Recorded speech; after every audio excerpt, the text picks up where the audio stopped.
ولاگ آبشار بوژان یکی از دوستان کامنت گذاشته بود که راست میگن اونجا کارهای خاک برسری دوبله حال میده و حالا ما فکر کردیم که واقعا چطوری کارهای خاک برسری رو امتحان کنیم. درخت نارنگی پیدا کردی؟ کی میگه خاک برسری وقتی که هیچ وسیله‌ای نداشت؟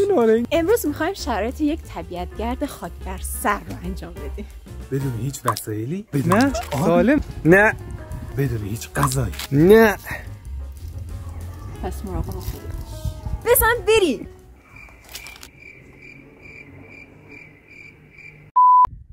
بچه‌ها ما استارت مسیرمون رو از روستای نوغندر زدیم و داریم میریم به سمت روستای کنگ و بعد از روستای کنگ مسیرمون میره به سمت آبشار کنگ.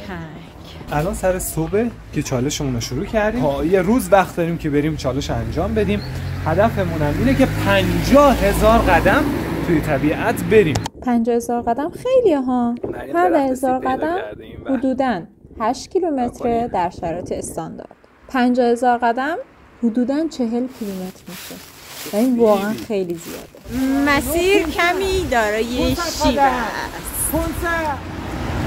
سیگار شاید چه شانس سیگار سالمو قرار گرسنگی بکشیم. خدایا شکر. کو ببینم گردوها ببینم فقط نگاه کنم بابا. بدین قدم حساب اونا گردو هستن؟ راست میگه لعنتی خوش شانس. دیگه سرش همش پایین دنبال محصولات میگرده آذوقه. تو این چالش هیچ خوردنی و غذایی نداریم، حتی آب هم نداریم، ولی اگه چیزی توی طبیعت پیدا کنیم، گیاهی، نمیدونم تمشکی، بلوبری، مثلا گردو، مثل این شانس مریم که 2 تا رو زمین افتاده بود پیدا کنیم قبوله دیگه، میتونیم اینا رو مصرف کنیم. بالاخره توی طبیعت پیدا کردیم. اولین تلفاتمون رو دادیم، گوشیم از دستم همینجا افتاد شکست. 5 minutes later. مصیبت دوممون هم درست شد و این گوشی مریم از روی گیمبال افتاد و با لنزش افتاد و نگاه کن شکست. نمیدونم این عوض میشه یا نه. امروز چرا گوشی ها همش میفتن؟ مریم میبینی ناراحته اما نمیخواد نشون دیگه پیدا کردم. ناراحت نیستی؟ نه دیگه خوب فیلم میگیره مهم. وقتی نور میفته توی لنز ولی بد میگیره. نگاه آره نگاه ولی درست میشه. حالا میدیم علی برامون لنز گلس چیه درست. همش چشماش پایینه. نگاه همش داره اون پایینا رو نگاه میکنه، کنار جاده نگاه میکنه ببینه چیزی میتونه پیدا کنه برای خودش یا نه. الان 3 تا گردو، یه دونه گردو دیگه مریم پیدا کرد اما این مناظر زیبا رو از دست داد. ترجیح میدم از دست بدم. برگشتن ها میتونی از این مناظر لذت ببری. شاید تاریک باشه. مهم نیست. حالا این گردوها شاید تمیز نباشه. چی؟ میخوام گول بزنیم تو. فهمیدی؟ نوغندر به کنگ پر از این کافه ها و واه اینو نگاه چه خوشگل درست کرد. آره پر از کافه و استراحتگاه و از این حرفا. رستوران. نوشابه. عزیزم اونا تو آشغالاست دیگه. هم زرد داره هم مشکی. چرا واقعا آشغال ریختن؟ چه وضعی درست کردن اینجا رو نگاه کن.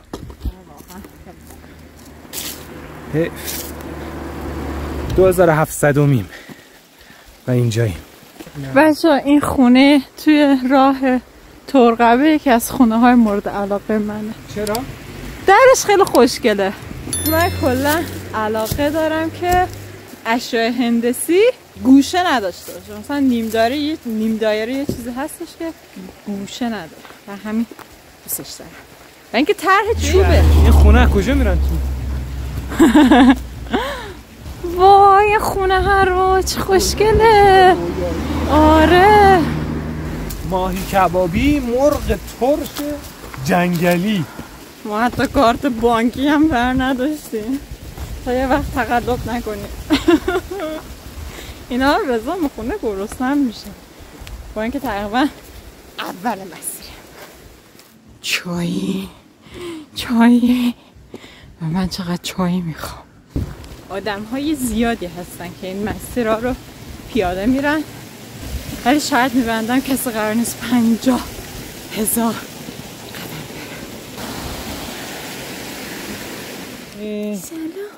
این هاپوه با بچه‌ش دیگه ایشالله که زنده ای؟ بیا بریم. وای چی شده قربون؟ مرده بود نه؟ آره. چرا اون هاپوه جای اون مرده نشسته بودی؟ نکنه که بچه‌ش بوده.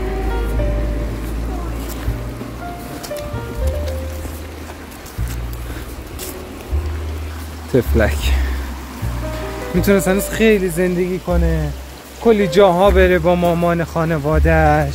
با مامانش بود نه؟ کنارش غمگین دراز کشیده بود رو زمین. میتونست کلی برای خودش زمستون و بهار ببینه، کلی هاپو بفر کنه. اگه بریم ببینیم واقعا مرده سالت بهتر میشه. برگشتن هم میتونی چک کنی، اگه دوباره همونجا بود یعنی مرده. نظرت چیه؟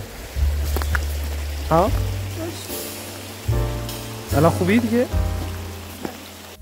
گردو پیدا کردم برایم. میشه گردوهامونو با هم تقسیم نصف کنیم؟ منم مشارکت داشته باشم. بیا دیگه با هم سرمایه گذاری کنم. نصف شد گردوهامو، نصف گردوها مال منه. این مسیری که داریم میریم خیلی شیب داره، الان توی تصویر خوب مشخص نمیشه. آها این برش بهتر معلومه. منم چه احساسی داری؟ تشنه شدی؟ هی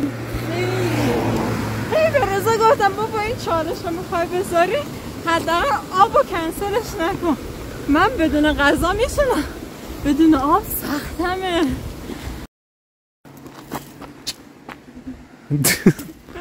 رسیدیم به مسافت شرعی مشهد. جالب. گردوات همه ریخت از تو جیبه. بده اون یه دونه که من بهت داده بودم اون بده. بده. من چه عجب جای اشتباهی سرمایه گذاری کردم. اینه که زیپ نداره فکر کنم میریزه ها؟ خیلی خوب آفرین، ممنونم عزیزم که بلا فکر کنم واقعا افتاده ریخته. 2 ساعت منو فیلم کردی مریم. باش داشته باش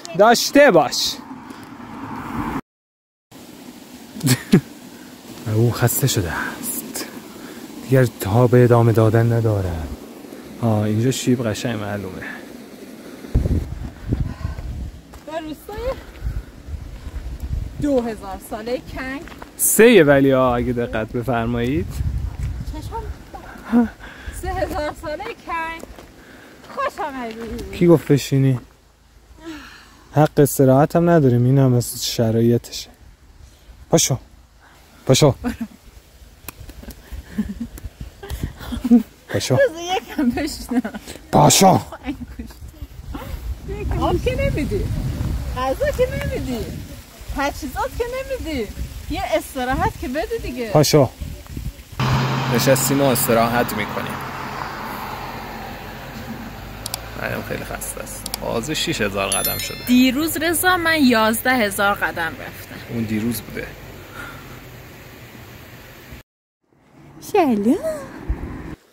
سلام خدا سلام. شتمونو نگاه. یه هاپو با همون همسفر شد. براش اسم بذاریم. اسم بذاریم براش. چه اسمی؟ پاییزه. آره دیگه پاییزه. شما تو زمستون تو ندیدی. یه ویلا اینجا هستش که یه آسانسور اینجوری درست کردن و یه کلاغ اونجا هست با سایه خودش که توی شیشه افتاده دعوا داره. عجب. چه همه ریخته.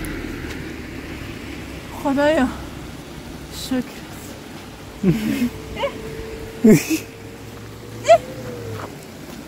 منم یکی پیدا کردم. بچه واقعا اینا داریم از زمین پیدا میکنیم ها. خیس هم هست. مریم زیر درخت بادومیم. اینا هاشه.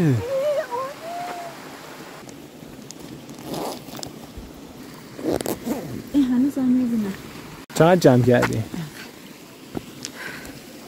به استکان گرام. پس گردو هم بدن. اینم کارم میتونه بکنه. میتونیم حالا تا نیشابور بریم.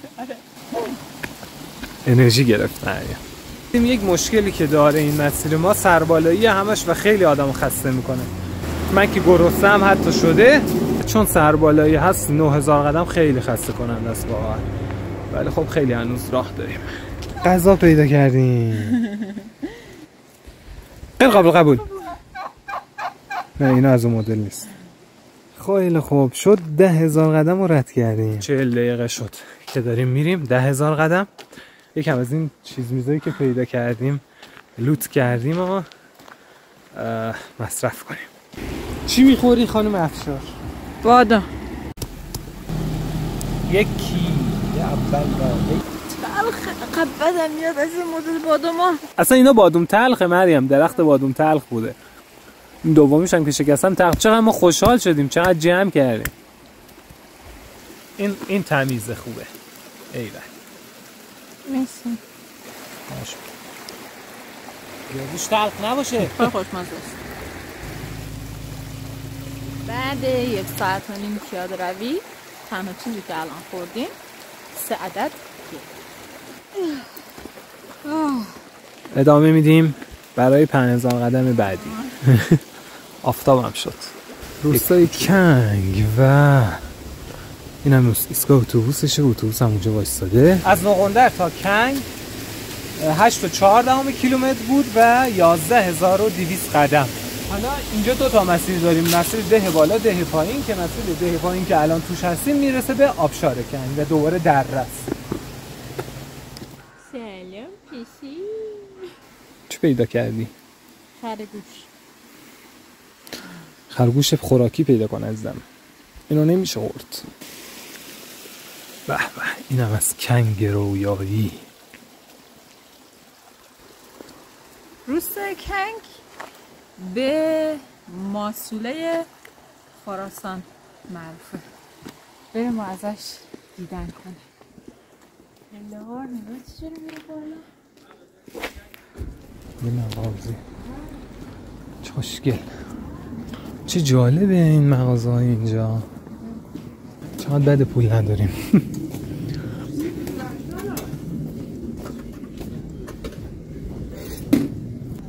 چه خوشگله اون تو راهشو نگاه. من واقعا شبیه ماسوله است.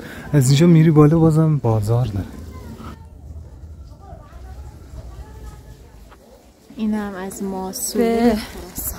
ته خود روستای کنگ رسیدیم و از اینجا به بعد دیگه برای اینکه به آبشار برسیم دیگه ما بقیه راه خاکی دیگه. طبیعت شد. خود طبیعت. دادم یک دونه سیب کوچولو. دیگه از اینجا قراره بریم کنار رو. وای خدای من. این مسیر رو یعنی همه میرن. چشمه.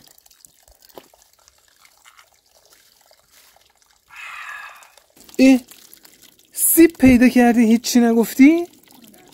بله ها.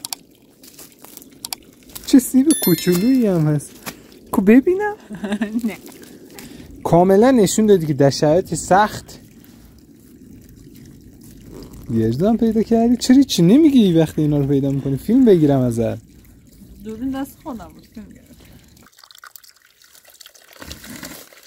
چی؟ یه قرطونیا نمیرم. با هم میریم. آرزویی که همیشه داشتی مگه نه؟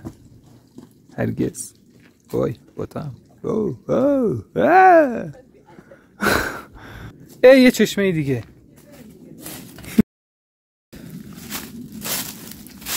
یعنی واقعا باید از همینجا بریم رد بشیم؟ هیچ راه دیگه ای نیست؟ هم خودتون نبودیم. مریم از این چالش خیلی عصبانیه از دست من، چون همش میگفت غذا هم برداریم با آب. من گفتم نه، برای همین داره عصبانی میشه. مسیر زیبایی رویایی. از 1 تا 10 چند تا خسته ای؟ 2 از 10. ولی گرسنگی 7 از 10. چقدر گرسنه ای؟ من گرسنم نیست، تشنم هم نیست. خستگی 3 از 10. این راه تهش زاک شد، ولی فکر کنم این بالایی خوب باشه.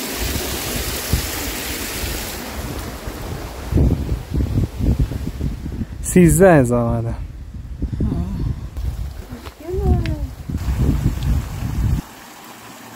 جلبک ها.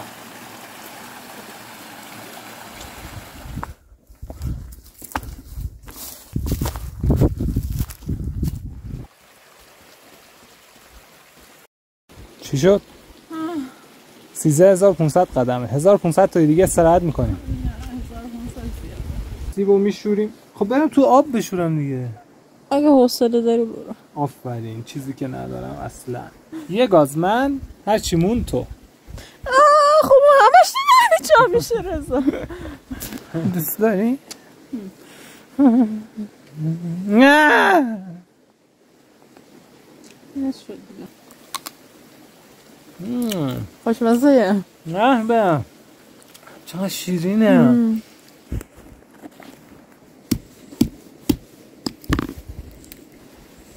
میشه. گنج گردویه. خیلی هم شیرینه. اینم الان شکستم. واه. ذخیره گردومون 4 تا 3 تا 7 تا گردو داریم و کلی بادوم که ولی همش تلخه، پس بندازیم بره دیگه. مریم با توجه به سیبی که خوردی دوست داری تو راه سیب پیدا کنیم بازم یا گردو؟ سیب. قطعا سیب. جدی؟ به شیرینی الان میام. آره. قندم واقعا الان پایینه. خیلی پایین. حضرت نوح. واقعا خیلی انرژی گرفتم، هم سیبه هم گردو رو خوردم. حس میکنم اون لحظه قبل اینکه چیزی بخورم فکر میکنم دیگه نمیتونم، الان خوردم حس میکنم باز دوباره میتونم کلی راه ادامه بدم.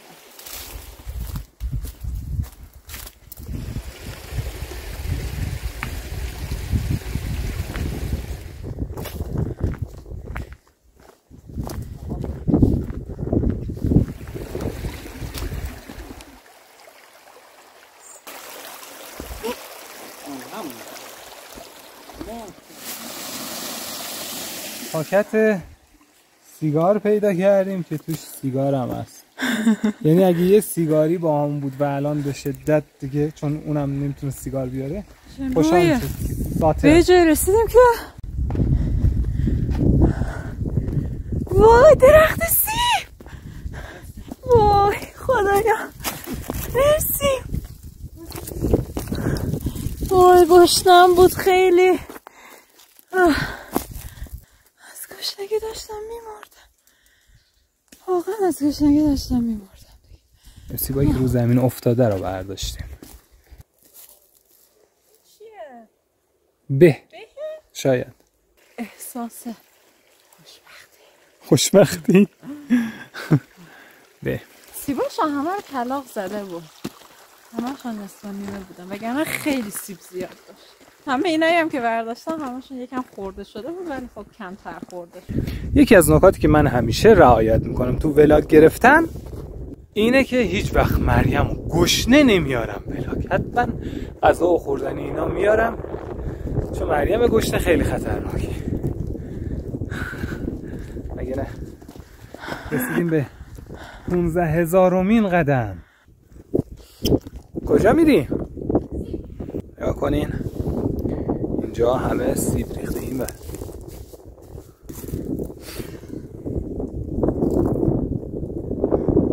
چی شد؟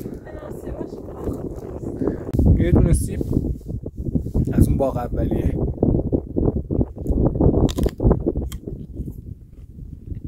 خوبه، شیرینه. آب پیدا کردیم. سیبامونو میشه سالمه، فقط کلاغ 1 2 3 4 تا چینگ زده میشه. سیب منم خیلی خوشمزه است. تقریبا از نیم ساعت 40 دقیقه پیش سردرد شدم. بکنم به خاطر کمبود قنده و خستگی زیاد. گنجینه سیب و گردومونو ببین. به به. گردیم به مسیر. اینا چیه؟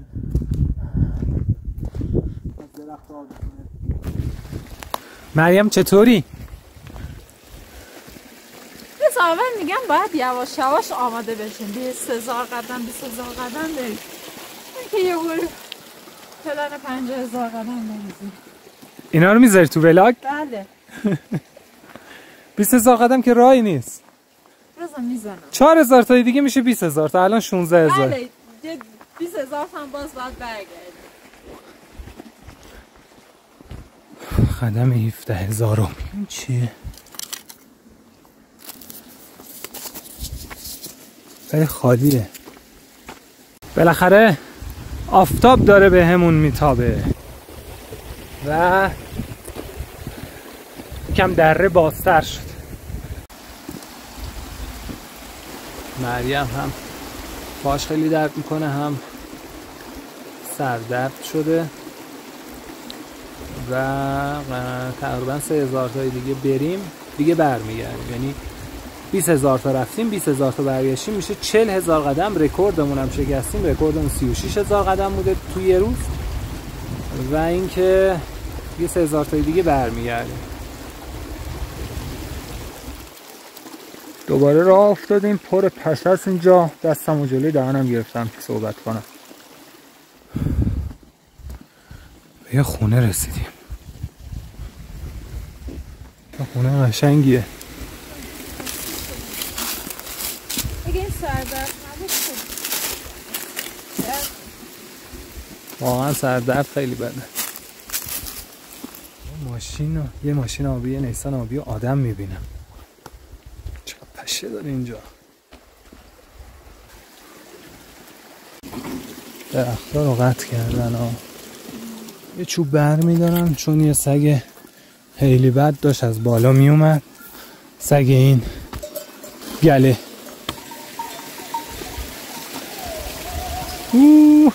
هم گوسفند. هم گوسفندا. اوه اوه اوه. این چوبو اینجا میذارم دوباره برداریم برگشتن. خب گوشی که الان داریم باش فیلم میگیریم همش 2%، شاید هم تا الان 1% شده باشه. اون ابزاری که گفتن تنها ابزاری که داریم آوردم پاور بانکه برای همین مواقع. این گوشی مریم که زدیم به شارژ تازه صفحش روشن شده 1%. منظری عجب راهی. این خونه اینجا چیکار میکنه؟ رسیدیم دوباره به یک آبادی تور. مزخرف به این درخت مزخرف. این رودخانه مزخرف. خب 19017 قدم. این مریم خسته شده اونجا نشسته. کمتر از 1000 قدم دیگه برمیگردیم و چالشو تازه نصف کردیم. وسط راه نشستیم.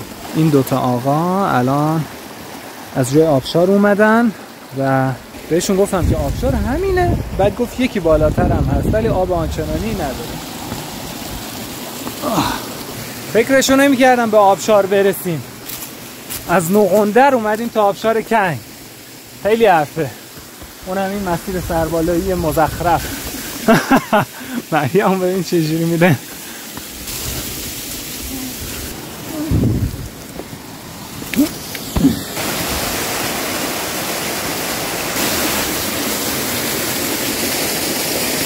ماشاءالله. هورا. نه به به چقدر اینجا قشنگه. مریم میگه یه گراز رد شد. من که ندیدم. اگه گراز ببینیم تقریبا میشه گفت اولین حیوان وحشی که به صورت خیلی جدی تو این واکینگا دیدیم. رسیدیم به آبشار بچه‌ها. اینجا هم تازه کمپ کرده بودن. مقصد نهایی آبشار کنگه. آخرین قدم های مریم هم بگیرم. رسیدیم تا جای آبشار و 19568 قدم. یه رو بی جای آبشار استراحت میکنیم. این آتیشه رو من اگه بتونم روشن میکنم، یکم خودمون رو گرم میکنیم و برمیگردیم، چون دیگه ساعت 1:04 و داره هوا تاریک میشه و بهتره که زیاد نشینیم. این آتیش اون طبیعت گردایی بود که از کنارمون رد شدن. الان رفتن جا خود آبشار، آب خوردن و فکر کنم یکی از علتهای اصلی سردردم خاطر کم‌آبی بدنم. من آخه تو خونه نسبتا زیاد آب میکنم و سعی میکنم 6 تا 8 لیوان رو حتما بخورم و امروز شاید رو هم 1.5 لیوان خوردم. واقعا خیلی سردرده داره اعصابم می‌خوره.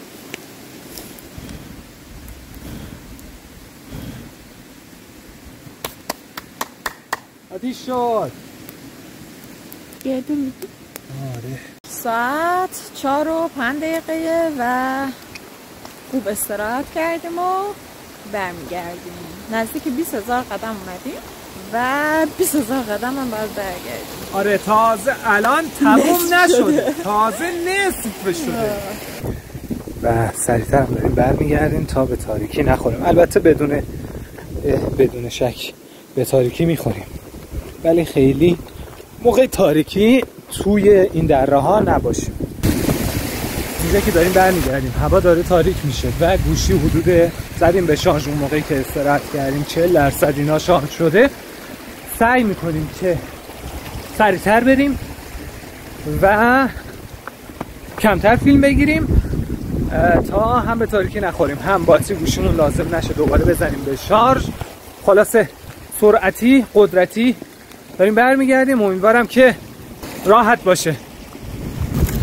بالای سرمون این درخت‌ها بودن و باد که میپیشه یک صدایی میده. خیلی صداش ترسناکه.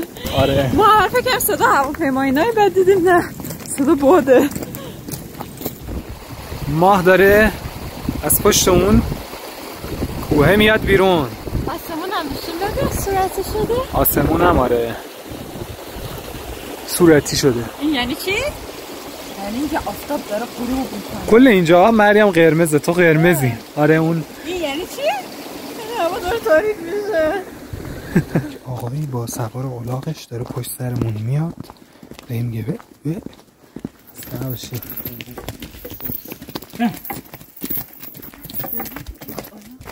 خاطره دیگه هوا داره تاریک میشه و این بیدایی که بالا سرمونن حالا باد نمیاد. وقتی باد میاد صدای خیلی باحالی در میاره. باحال. تقریبا به 25,000 قدم رسیدیم دیگه. گفتم که فیلم بگیرم ولی کنار رودیم، صدای پامونو صدای آبو میشنویم و من فکر نمی کردم 5,000 قدم که داریم میایم اینقدر طول بکشه. فکر میکنم چون سرپایینی هست مسیر یکم قدممون بلندتره و کمتر شمرده میشه. اینجاست آسمون هنوز یک کم روشنه. ما مسیر رو که حفظ نیستیم ولی از کنار همین رود و پاکوبی که اینجا هست داریم میریم. مریم چه احساسی داری الان؟ تاریکی توی این دشت و کوه ها اینا واقعا ترسناک هست البته و حق داری. اینجاها فنس داره دیگه. خیلی خیلی خیلی به کنگ نزدیک شدیم. من نمیتونم رو سلفی صحبت کنم چون اصلا دیده نمیشم. این چراغای کنگ این بالا سرمونه. امروز یکم آسمون ابری بود، یک ابر خیلی گنده الان جلوی ماهو گرفته و هوا رو تاریک‌تر کرده، وگرنه بهتر بود. این سطل آشغاله رو یادمه. خیلی خوبه تو مسیر نشونه بذاریم.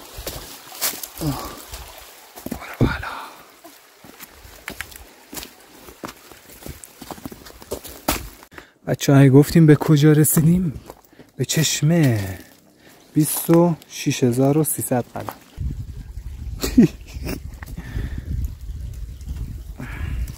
خب رسیدیم به این جای پر مغازه کنگ و یا عالم پارکینگ. مریم چه احساسی داری؟ در حال حاضر خوشحالم ولی معلوم نیست یه رو بعد در جهان باشم. رسیدیم به روشنایی. کنگ زیبا. به کنگ چوبتو بنداز. چون یکم تو کادر جا نمیشه حتی. یه چوب کوچیک‌تر بردار لا. هر وقت پیدا کردم. بخره پس از چند ساعت شد میتونم بیام رو سلفی و حرف بزنم. این تاریک شد.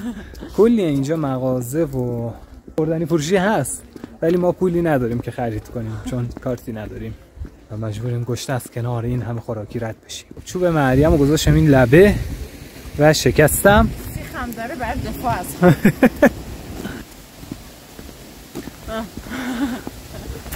به به چه مسیری از کنار آب و در کنار یار جنگی من، یار جنگی من، مانتو و پلنگی من. سرم درد نمی‌کنه دیگه. چه خوب گفتی در موردش نمیگفتم. به شدت پاهام درد میکنه. درد خودت گشنه تشنه شاید باور نشه ولی الان درد و گشنگی و تشنگی غالبه. آره منم احساس گرسنگی و تشنگی ندارم ولی واقعا خستگی خیلی زیاده. دهنمون سرویس شده و هر چقدر میریم تموم نمیشه. تازه کنگ رد کنیم تا خود نقندر کلی راه اومدیم ما. ستون فقرات هم صاف شد اینجوری رضا. جدی؟ آره. بی خود نیست بس چوپونا این کارو میکنن. خیلی حس سبکی میده. 29,000 قدم رو گذروندیم. آخیش و اینجا نشستیم که استراحت کنیم. اولین استراحتمون بعد از اینکه از آبشار برگشتن. از آبشار تا یادم نیست جایی نشسته باشیم که استراحت کنیم. اینجا اولین جایی که نشستیم.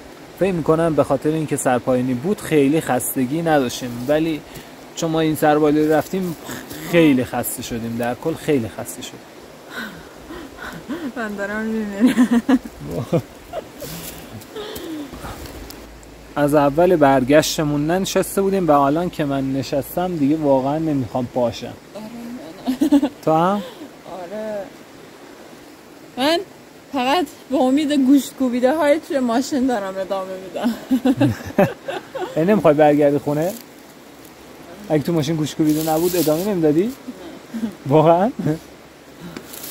عجیبه چطور ما اینو توی مسیر اومدن ندیدیم. آب شور، تانکر آب شور گذاشتن اینجا و گفته که آب مهریه حضرت زهرا. آب شور لطفا زباله نریزید. احساسی داری؟ خیلی نفهمیده بودم اونقدر تشنه. مرسی واقعا دستش درد نکنه. چه خونه خوشگلی. دوباره رسیدیم به این مسافت شرعی مشهد. مریم اومدن هم همین کاری کرد برگشتن هم. چند قدم رفتیم؟ 33,130 قدم. ای بام درد میکنه. هنوز احتمالاً 1 ساعت دیگه پیاده روی داریم. ساعت 6:30. 1 ساعت دیگه هنوز پیاده روی داریم حداقل. چه این 40,000 قدم مریم؟ از اون 40,000 قدم های معمولی نیست. واقعا 40,000 قدم شرایط سخته، بدون آب و غذا، بدون هیچ خوردنی، بدون تجهیزات. آره سربالایی، سرشیبی، اینا همه انرژی بیشتری میگیره از آدم. 34,000 قدمی. های یک دردی رو حس میکنم. خودت مثلا نمیدونم چی هست. واقعا به عمرم پاهم انقدر زیاد درد نکرده. زانوها، درون پا، مچ پا مثلا خیلی درد. اینجا هنوزم هست. پس در نتیجه اینم مامانش فکر کنم همینجوری داره گریه میکنه. نه پس در نتیجه مریم ناراحته. با ما نیست. با ما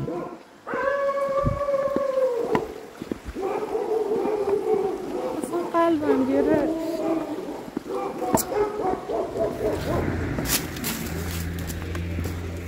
این چراغای بالا نورش افتاده تو شکستگی گوشی و بالا و پایین رو روشن کرده، رنگی کرده. 36,500 تا. چطوری؟ خواهد؟ مریم دیگه خیلی داره نمیتونه، ولی هنوزم داره میتونه. کف پام واقعا، پاشنه پام خیلی درد میکنه، یعنی مطمئنم که زخم شده. چی شد؟ پوست پام فشار میدم به کف کفش. خب از این پفلا هستن آب آورده. از اونا؟ چیزی نمونده. وقتی رسیدیم تو ماشین کفشاتو در بیار. استراحت. که چقدر مونده که به نقندر برسیم. با ماشین فقط 3 دقیقه راه. پیاده نیم ساعتی راه. 20 دقیقه نیم ساعت. 20 دقیقه.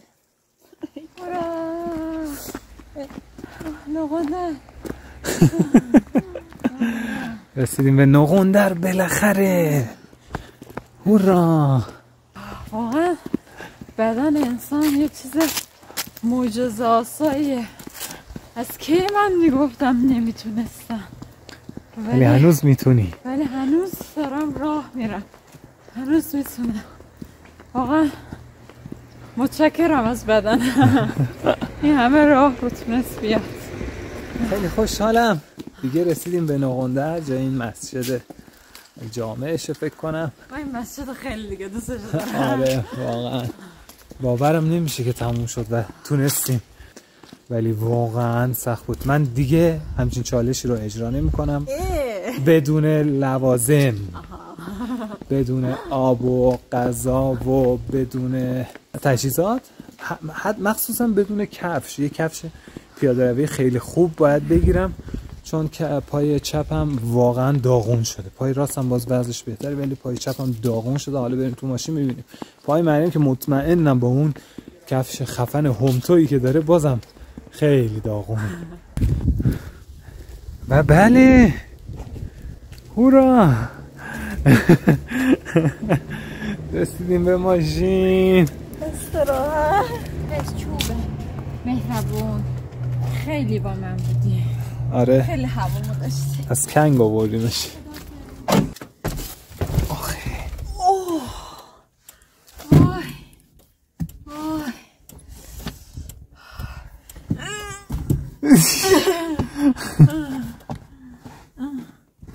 خدا بسازم. میخوای در ماشین رو ببندی؟ هیلا. یکی از سخت‌ترین چالش‌های بود که تا الان رفتم و حاضرم دوباره این چالش رو انجام بدم، ولی بدون آب، غذا و تجهیزات نباشیم، چون واقعا سخت. یکی اینکه سردرد شدم، واقعا کل انرژیم رفت برای سردردم و فکر می‌کردم دیگه اصلا نمیتونم ادامه بدم و خدا رو شکر مسیر برگشت سرپایینی بود و اون مایچه‌هایی که سربالای کار کرده بود دیگه تو سرپایین خیلی ازشون استفاده نشد. ولی خب هنوز کفشامو در نیاوردم. کفشامو در آوردم. اصلا به عمرم پاهامو اینجوری ندیده بودم. 2 انگوش کوچیکای هم پای راست هم پای چپ هم تاول زده. انگوش کوچیکام که تاولش تقریبا اندازه خود انگشته و میگن آب آورده و انگشتش هستم زیرش 2تاشون همینجوری آب آورده و سینه پامون بخش بالایش. یعنی اینایی که آب آورده بهتر که خیلی درد میگیره. خب دوباره برگشتیم به همون جایی که بودیم. اینو دیگه فینیش بزنم. 28.3 کیلومتر، 38,600 قدم، تقریبا نزدیک 40 تا می‌خواستیم بریم شد. پیاده روی کردیم. این که 40 تا نشد، تا آبشار رسیدیم شد 20,000 تا، ولی برگشتن نشد. به خاطر اینکه شیب به سمت پایین بود و قدمامون بزرگتر بود. 1400 تا فرقشون بود که قابل قبوله. بچه این چالش به این سختی که رفتیم تازه شروع ماجراست. تازه آماده سازی برای یک چالش خیلی بزرگتره که توی هفته‌های بعدی از تو کانال میتونیم ببینیم. بریم نهار و غذا بخوریم. من که واقعا دارم مرده میشم. آره بریم. خداحافظ. فعلا.